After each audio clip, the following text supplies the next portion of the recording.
I'm glad that they replaced the director of the original Hunger Games movie because I'm pretty sure he was just a guy with epilepsy trying to set the world record for most backflips while filming a movie.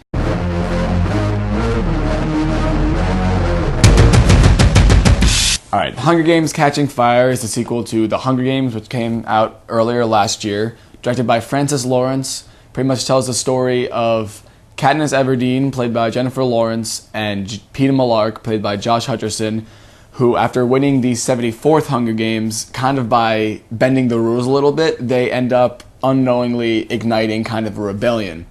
And President Snow, played by Donald Sutherland, pretty much is really mad, so he says, we're getting all the victors to do their own Hunger Games again.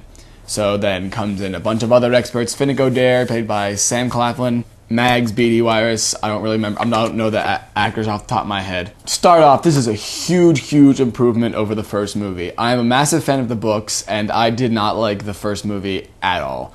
The director I thought was really bad, and the writer I thought adapted the screenplay very poorly. On the other hand, Catching Fire's writer, I don't know off the top of my head who it was, but he adapted it perfectly. Everything that needed to be in there was in there. Everything that was unnecessary was cut. There wasn't any part of the book I'm like, that should have been in there. I think everything that should have been in there was in there, and it wasn't like 3 hours long. It wasn't like The Hobbit was like, hey, what if we put in everything and then added things, because what if we missed something?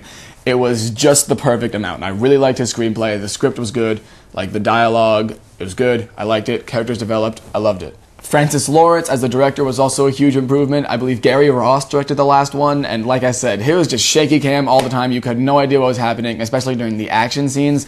This time with Lawrence, during the more important scenes, especially towards the end, like the climax, if Gary Ross was filming it, you'd have no idea what happened. It's supposed to be confusing, but this just gave you just the right amount to be able to piece together what actually happened.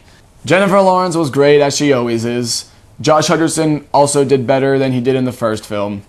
Liam Hemsworth is not a good actor, let's put it that way. Woody Harrelson, who's actually one of the highlights of the original Hunger Games, his part isn't as big in this movie, so it's not really his fault. He just didn't really have much to do. He was still really good, though. So was Elizabeth Banks as Effie Trinket. Sam Clifton as Finnick was really good. I was actually worried about him, because like I said, I've been a fan of these books for a long time. When they were still casting this movie, I was actually hoping for Ian Somerhalder as Finnick. I'd never heard of this guy before. I was still nervous going into the movie, but I liked him a lot. He was really charismatic, and he was good. The soundtrack on this movie confuses me, because if you go on iTunes and everything, there's the soundtrack, and none of those songs are actually in the movie, except I think the one that rolls during the credits. I don't remember which one. It might have been the Coldplay one.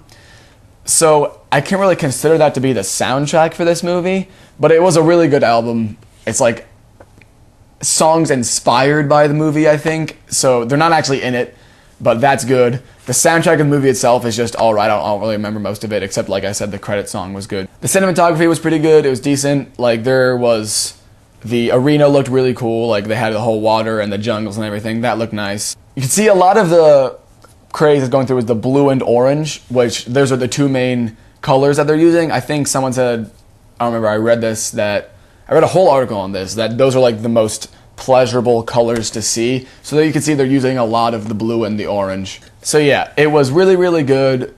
But aside from Jennifer Lawrence, I think the acting was kind of lacking. Jennifer Lawrence, Sam Clifton were good.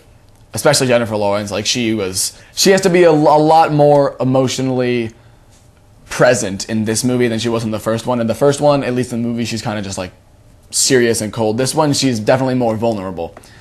Sam Clifton, like I said, is charismatic, but just Josh Hutcherson, Liam Hemsworth, no one else in the class really had much to do. And then it was really good, the screenplay was really nice, but it was lacking a little bit something that I can't put my finger on, but it was definitely awesome. Go check it out. Hunger Games Catching Fire, I'm going to give it an A-.